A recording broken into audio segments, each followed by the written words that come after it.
Welcome to the Color of Success podcast. I'm your host, Dr. Stephanie J. Wong. I have a very special guest today. Akiko Stehrenberger is a 15-time CLIO award-winning movie poster illustrator and designer who works with directors, movie studios, advertising, and movie advertising agencies. She was deemed Poster Girl by Interview magazine in 2011. Creative Review dedicated their January 2011 monograph to her illustrated movie posters. Her poster for Bad Milo was featured on the Conan show, whom I love, and Vanity Fair included her Funny Games and Kiss of the Damned posters in their Best Movie Posters of All Time list. Please welcome Akiko. Hi, Akiko. Hi, thank you for having me, Stephanie. Thank you so much. I'm so honored that you came on the show, and I'm so glad Peter was able to connect us. He's a huge fan, and also was like, I fanboyed in front of her, and I was like, and now I can see why. I mean, you're gorgeous, and your art is amazing. Oh, thank you. Yeah, absolutely. So, I mean, I'm so excited to learn more about your journey. I mean, we did our research in terms of past interviews you've done, but you started as an illustrator, and then fell into making movie posters, went from full-time to now a full-time freelancer. Mm-hmm. Can you tell us about your journey in those transitions? Yeah, I mean, I'll start off by saying the movie poster situation happened when I moved back to Los Angeles. I was living in New York for a few years, and I was doing freelance editorial illustration, while also helping a photographer and, of course, working 500 other jobs just to be in New York as a 20-year-old. And I absolutely loved it. I also moved there right before September 11th happened. So Things started drying up as far as like my freelance concerned. So luckily I kept at it, and I was able to get published in magazines and newspapers. And then around 2004, I found out that my mom was starting to get sick. So I came back to Los Angeles. And of course, that was also the time that my student loan couldn't be deferred anymore. So I needed any type of job at all. And a good girlfriend of mine who I went to college with, she was working at a movie poster agency. And they were actually in search of a receptionist.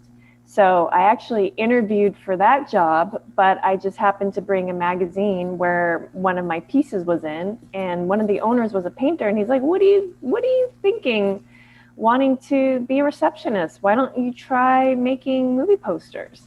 And at that time, of course, I had appreciation for movies like most people do, but I was never a diehard cinephile.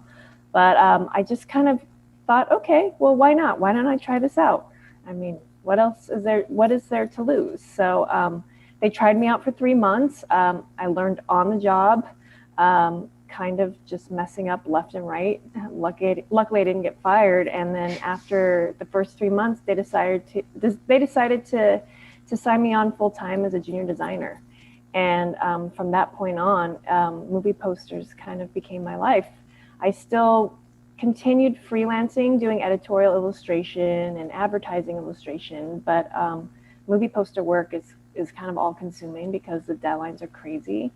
But yeah, it was like it was just jumping into the fire, and I learned so much so quickly. And I was at that first movie poster agency for 2 years before I went freelance, and I was freelancing for another 2 years, and then I signed on at another place full-time for another 2 years. And then I decided freelance is the way to go for me, just because I like kind of being in charge of the projects I take on.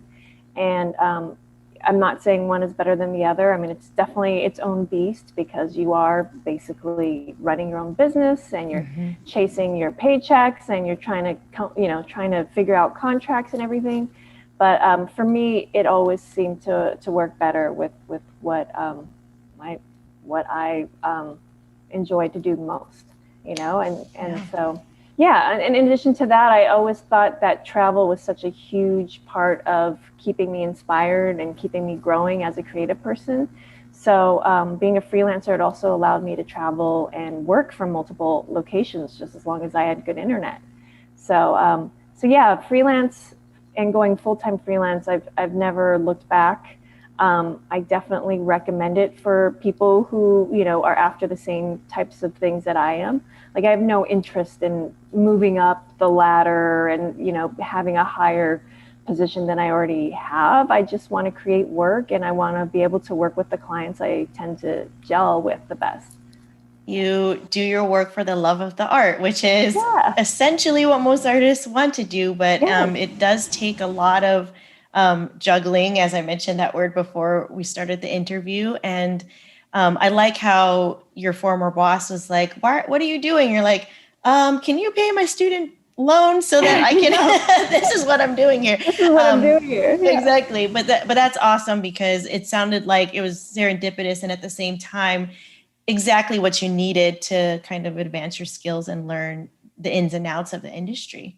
Definitely. And, I think people don't realize that even as a freelancer, you're still, most of your job is still promoting yourself and still trying to get the next job. It's never just focusing on the job you're currently on. And you're always consistently scared that this might be your last job. So it's so easy to become a workaholic, because you're just like, I don't know how long people are going to want to hire me. So I'm going to take it, take as much as thrown my way. And it's only been fairly recently, since I had my son, that I've been more picky with my projects and realized, okay, it's been here this long. Hopefully it'll continue going. And I just have to, have faith that it'll still be there if I turn one or two projects down. So it's a constant learning process for me.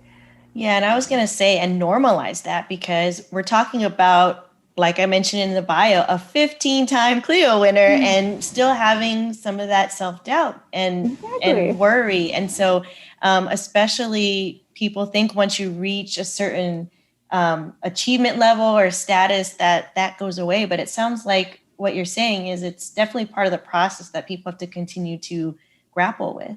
Yeah, and as much as there's fear that these projects might go away, there's also a fear that like maybe your stuff won't be, cool next year. And so it kind of keeps you on your toes too, to keep challenging yourself and keep trying new techniques and continue educating yourself on different illustration styles and different genres, so that you can, you don't plateau and that you keep growing. And that's what I've loved the most about my job, is that I'm constantly teaching myself new tricks and new ways of doing things. So it's an education, definitely. And I like that you said that you were a digital nomad sort of before it became cool, especially during the pandemic. So what has your travels taught you? And also I'd like to know, what have been your favorite places that you've visited? Well, I think travels have, I've often gone to Europe. I think there was one summer where I was in Barcelona, then in Switzerland, and I was planning to spend, at least a month in Amsterdam before the pandemic took over. But for me, travel is just so important, because I'm constantly looking at art, and I'm also reminding myself of the European lifestyle, which is you work to live instead of live to work. And so I always come back kind of tricking myself that I'm not going to be a workaholic after this. I'm going to be, I'm going to take it easy. But then I like fall back into old habits. But more than anything, it's just what I stumble across when I'm there. Just museums and just cultures in general are so inspirational. So I want to continue to do that, and hoping I can pick it up again next year. I know. I really miss international travel for sure. And Barcelona is gorgeous. We stayed there for, I think, a day and a half, if not 2 days, like barely 2 days, but it's gorgeous. I love walking around there, and the food and just the whole pace of life. It is different from California for sure. Yeah, definitely. But yeah, Barcelona definitely has a special place in my heart. So. And, I wonder in LA too, because you are an Asian woman in Hollywood, and you mentioned negotiating all these contracts. And I think one of the big things is valuing your time. And one of the things I loved on your About Me on your website, which I put on the questionnaire was, you said, if you have $1,000 budget, find someone else. Yeah. But how do you have that confidence and navigate these things in Hollywood? Gosh, I mean, I've been in this industry for 18 years, and it took me till maybe 4 years ago to finally put that on my website. But before that, I was getting like 3 emails a week at least from someone like, hey, can you do the poster for me? But I only have $200. And I'm like, what? What are you thinking? And I get it, because a lot of these projects are labor of love projects, and they're putting together all their finances just to make this film. But at the end of the day, the poster ends up becoming the first thing that people see when they're trying to, get someone acquainted with the film. And so I'm trying to teach these up and comers to be more mindful of what they need to put aside for the poster.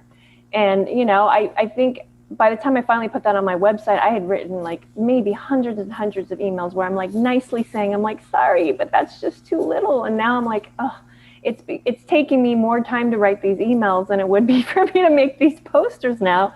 So yeah, going back to what you said about like dealing with Hollywood and finding the confidence, it's been a slow process to finally learn to speak up for myself and find confidence in that. I mean, my mom's from Taiwan, so she always taught me to be humble and keep your head down and work, be a workhorse.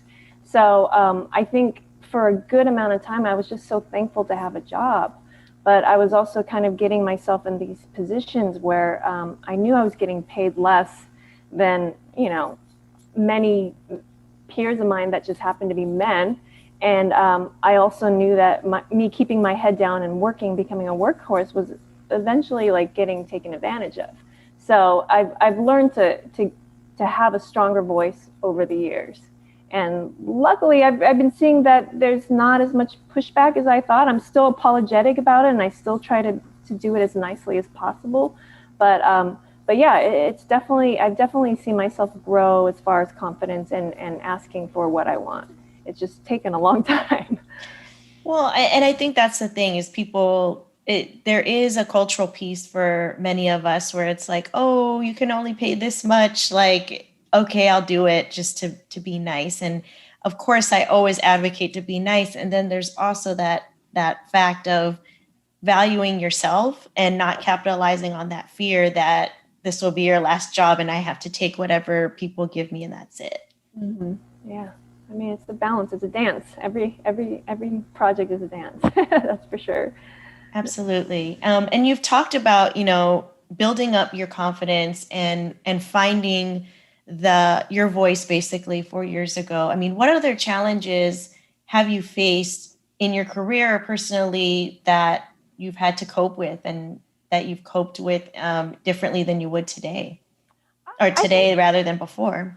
Yeah, I mean, I think if I think back to when I was, back in these full-time movie poster jobs, it's just going back to like what my mom raised me to be, just be humble.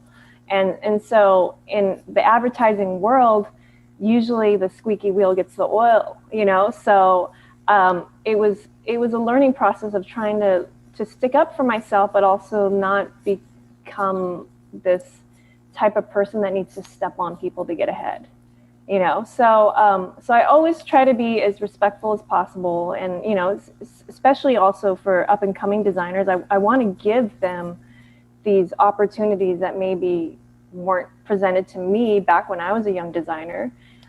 Because I feel in advertising, there's this culture that says there's only certain seats that can be filled. There's only room for a certain amount of people. There's only room for certain women and I don't believe in that. I feel like everybody's going to have a different point of view and everybody's going to do things differently. And hey, guess what? If they are better than me, even better. It keeps me on my toes and it pushes me to do better and not be lazy, So I definitely want to encourage people to have a chance to be in this industry and especially for illustrators as well, because I feel like there's room for creativity and there shouldn't be a cap on anything.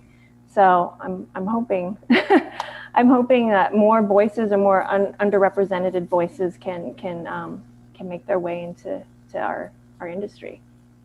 I'm hoping, and also promoting anything I can on my Instagram that I find, Clearly. Yeah. And, I watched Wish Dragon with my kids. And I think the other part too is not being hypercritical all the time about the movies that are put out there. I think, we're slowly inching our way there. And at the same time, I've noticed that there are these forums online that some are like, yes, representation. Others are like, oh, these are all the things that are wrong with it, versus like, how can we, really come together and say we're inching towards it. Yes, these things could be improved. But I noticed that these clash of, like you said, these clashes or competitiveness sometimes gets in the way of moving forward. Definitely. So let's talk about the content, though. Aside from your travels, where do you draw your inspiration from? I'm lucky that I have a lot of creative people around me that are photographers, fine artists, sculptors, even people that do ceramics, and so I'm definitely influenced by them. I'm also fairly embarrassingly new to Instagram. So, once I got on there, a friend of mine said, "Oh, are you following your favorite artists?" And I had such this one-track mind of that Instagram was only about people, boasting about their vacations or their foods. And I'm like, wait a minute, I can actually see what other artists are doing. And once that clicked, it was just so incredible to see and connect to these artists that had once felt so far removed from me. And so I think, Instagram has definitely kind of opened things up for me. And I think just when I'm working on a project, I'm always looking online. I'm always like Googling theme words even to just see what pops up image-wise, because like the most random thing can spark some other idea. So I don't try to put limits on what can possibly inspire me. Like sometimes music can inspire me. It's hard to pinpoint like one specific thing. It's just like a collection of everything that kind of I just run into. And I noticed social justice themes, a woman of my heart, in your art. What leads you to incorporate those messages? Because I think it's super important, and not all artists go that way. Yeah, I think up until a few presidencies ago, it was more polite to not talk about politics. And, I come from a very diverse family politically as well.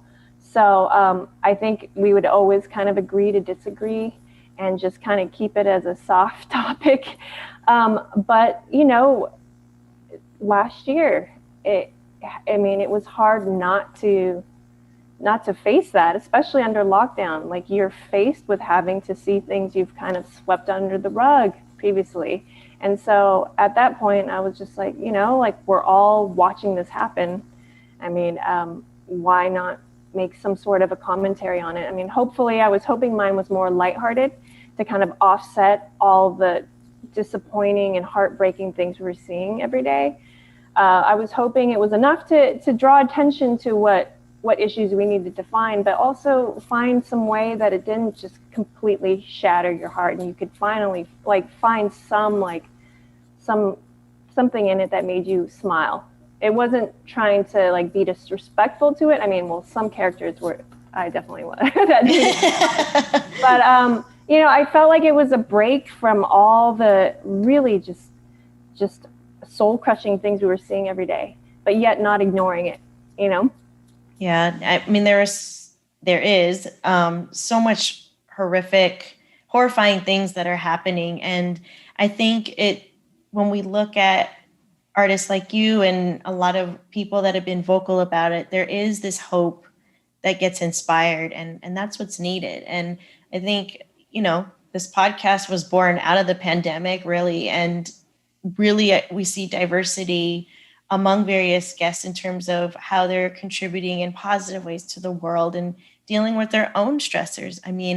It sounds like there's a therapy or a therapeutic value in you channeling your feelings about these social injustices into your artwork, which definitely. And I had a very eye-opening experience happen from it. I was posting these things, and I was a little nervous because I had some in-laws that I assumed were on the other side. And so at first I was gonna kind of exclude them from my stories because I was like, oh, I don't want to like upset them. But then I was like, wait a minute, I'll just do it. And their response to me was incredible. And then I started seeing that they were posting things for BLM and posting things for like certain heavy topics. And I had to kind of open my eyes because here I was thinking that they were a certain way. And that was going against everything that we are trying to like promote. We're trying to promote people coming together and being open-minded. And here I was being closed-minded, thinking that they were only going to think a certain way. So for me, that was a very special moment during that pandemic when I realized that these in-laws, we actually have many beliefs in common just because we're not cut from like the same cloth. Like just on a human level, like we do share the same opinions about things. So I think that for me made me also realize that like I needed to be checked too. So I mean that was definitely a very important thing that happened to me during the pandemic. So I was happy that happened. Well, and it sounded like even though it wasn't intended, it was that open invitation to share what you were thinking and them with you. And I think those are really powerful because it can spark conversation in a respectful way versus like assuming. And I love that there's that accountability piece that you've brought up. Is like people acknowledging when they thought a certain way and it wasn't accurate, to the way the other person was actually thinking. And so checking it out, seeing what people actually think. Yeah, no, definitely. So, shifting gears a little bit, I know that you co-parent, and I am constantly working with clients that are co-parenting or planning to co-parent. So any tips or thoughts on how to do that in an amicable way? Oh, wow. Yeah. I mean, I was so proud of our co-parenting. My son's dad moved out of the house right when the pandemic happened. So my 4-year-old had to not only deal with being under lockdown, not seeing anybody, and, his parents trying to explain to something we didn't even understand. He also had to deal with his parents now living in 2 separate homes and going back and forth. And I felt like we were really lucky, even though it didn't seem like it at the time, that this happened during the pandemic because we could just work on co-parenting without any external influence. And we actually got along amazingly. It ended up working. We were very proud of it. But then I always had a hunch that when one of us started dating, things would change. And that's exactly what happened. But I think what also worked in our favor is that we really just want to make sure we do what's best for our son. We want to put the egos aside and really just think about what our son needs. We made a pact at the very beginning of separation that we would never, ever talk shit about one another to our son.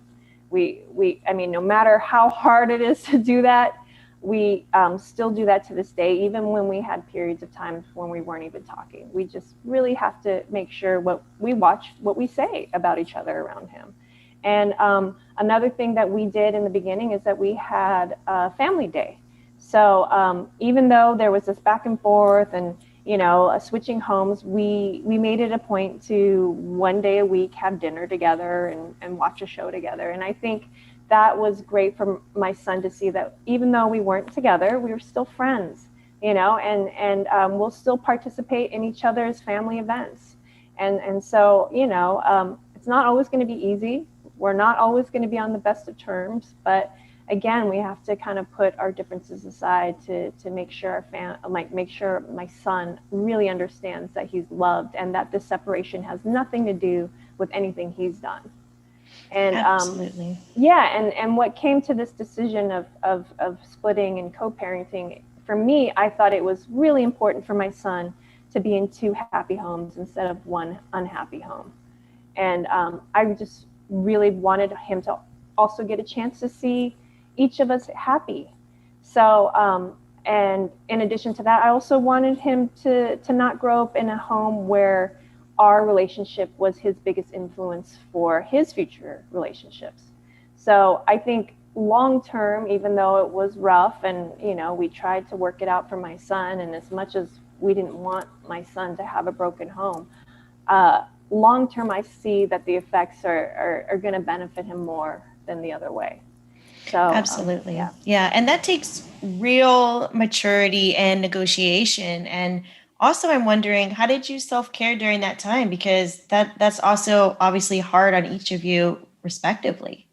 Oh, well, self-care went out the window for sure. My son's dad's work completely dried up, and I was very lucky that my work didn't. I thought for sure, because of all the movie productions shutting down, that I would just be left with nothing. But what I forgot was that there were streaming services and that they were going to go crazy. So with all their titles, they still need artwork and posters for the thumbnails that you see when you're clicking through Netflix. So my work never slowed down, and I was really thankful for that. But at the beginning of the pandemic, I just kept taking on as much work as I could for fear of it eventually going away. So because of that, and also my co-parenting schedule, I was not sleeping.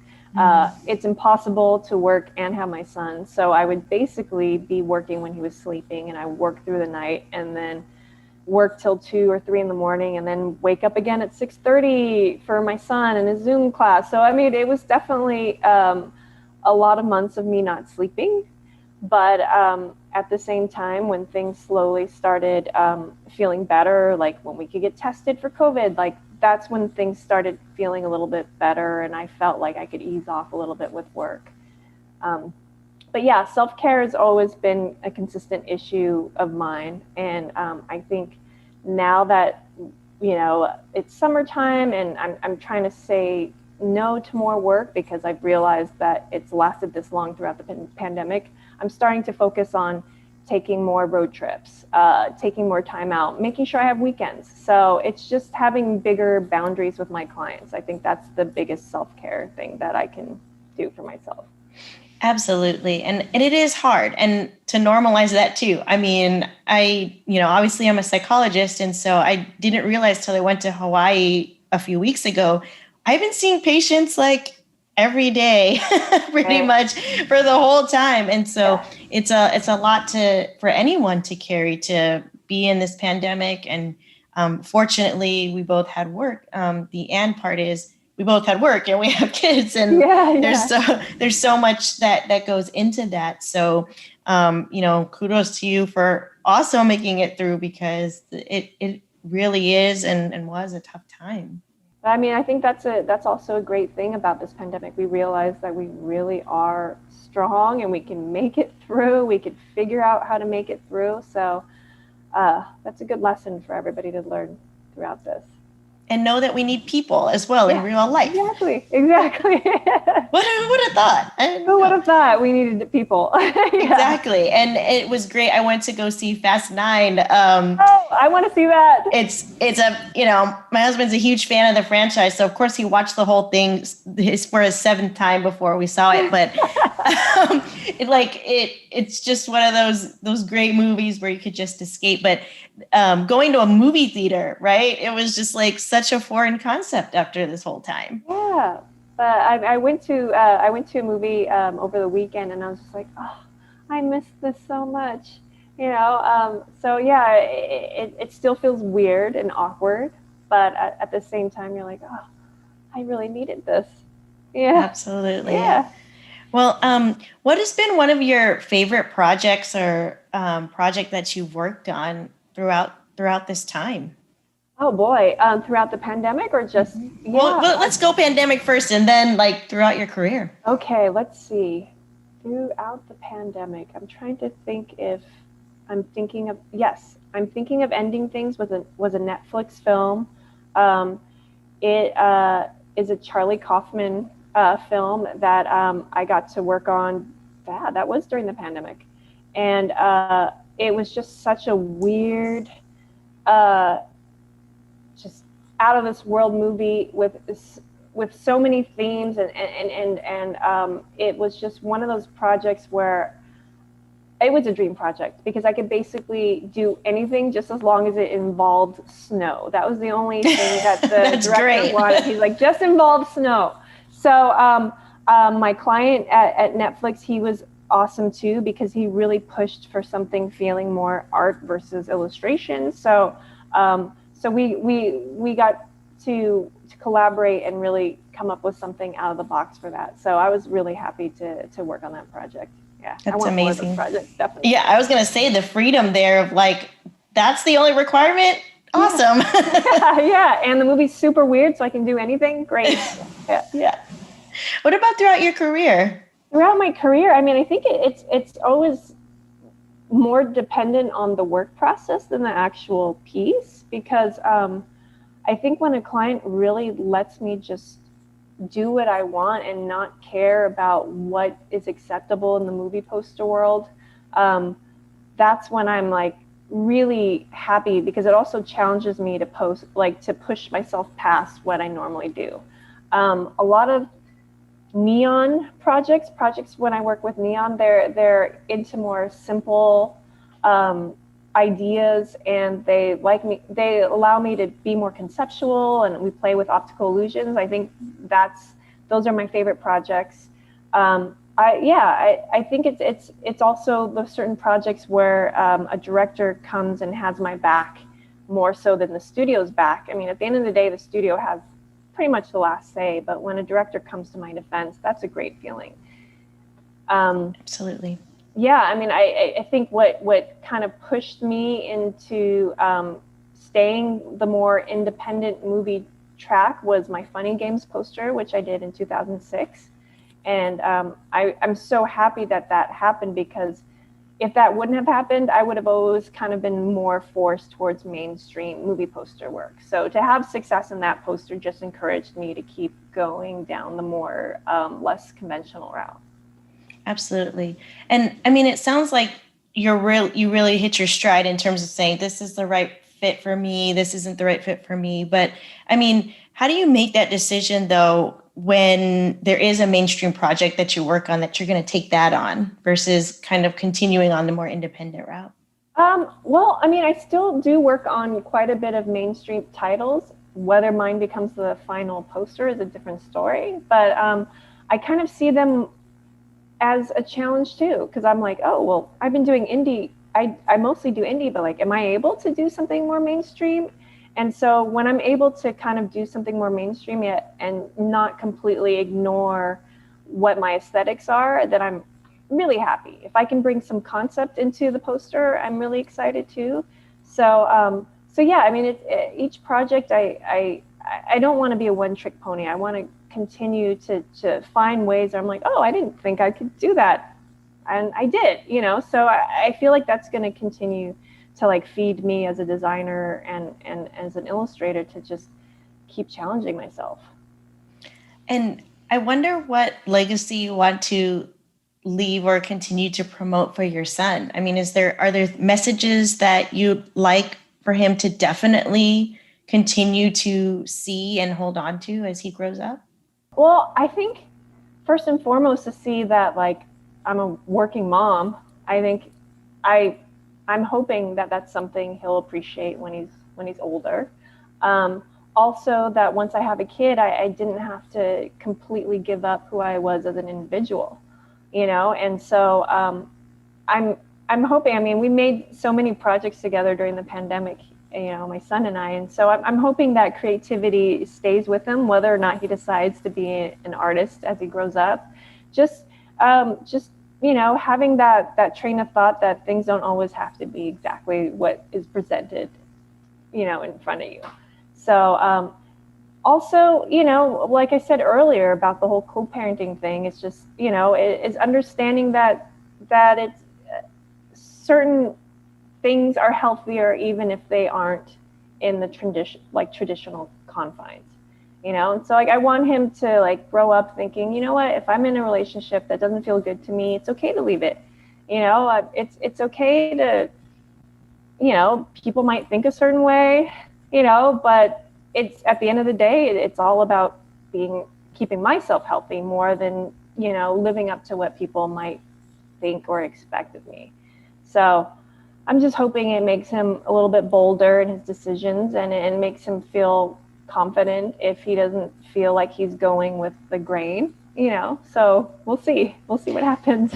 Everything you said, I'm all for it, because that flexibility, creativity, I think, not to fall, like you said, everything has to be a certain way or fall into boxes. That's what's going to create open dialogue and also put less pressure on the kids. They're always so scheduled and there's so many things to do. And I'm just hoping that they can have play in their life and be a kid as long as possible. Yeah, definitely. And even for us, having those playful moments and doing things that we used to do as kids is very freeing. Yes, it is. I mean, that's one thing I didn't think about when I was having a kid. I'm like, oh, that's right. I get to be a kid with him. When I'm with him, I get to be a kid with him. This is amazing. Absolutely. Yeah. And share the things that you loved in your childhood too. It's everything is retro now. I mean, from when I grew up. So it's like, wow, Teenage Mutant Ninja Turtles now have 100 muscles on their arm, but exactly. They go to the gym now. Yeah, exactly. Or steroids or something. Yeah. but I think like it's so awesome to share that, like when they did the She-Ra reboot. I mean, my brother and I love She-Ra and He-Man, and just to see now the diversity aspects. I mean, Daniel Day Kim voiced the dad of Glimmer, and it was just like, wow, this is really, really cool to see and to share. Yeah, definitely. So any new projects that we can look forward to, or anything that you wanted to plug, like your Instagram or? Sure. I mean, people can check out my Instagram. It's Doyrivative, which is DOYRIVATIVE. I didn't realize how annoyingly of a mouthful that would be when I came up with that. I also do have a collection of my posters in a book. It's published by Hat and Beard, and it's called Akiko-matic, the work of Akiko Stehrenberger, which is also a mouthful. But I have a few projects that I'm working on now that I can't talk about right now, but I'm really excited by them, and I think in the next few months they're gonna show up on my Instagram. I'm also working on a solo show where I'm going to exhibit my work, and that's set for fall. So that's exciting too, because not only will I be showing my movie poster work, but I'll be also showing the pieces that I do on the side. And that's also pushing me to make these pieces instead of just working and being with my son. It's pushing me to focus on things that I've always wanted to make. So just trying to find enough hours in the day to do it all. I hear you. Yeah. I don't know how you do it with 2 kids and this, but yeah, I mean, you find ways, right? Yeah. And I think it's really, like you said, being mindful about where you want to dedicate your time and energy. And I'm just so excited to hopefully the exhibit's there when I'm there, but you said October. So yeah, we're shooting for October. That'd be great if you were there for it. Oh, that'd be amazing. Yeah. And maybe I'll hook Peter into coming as a way to entice him to be in one place at the same time. Yeah, exactly.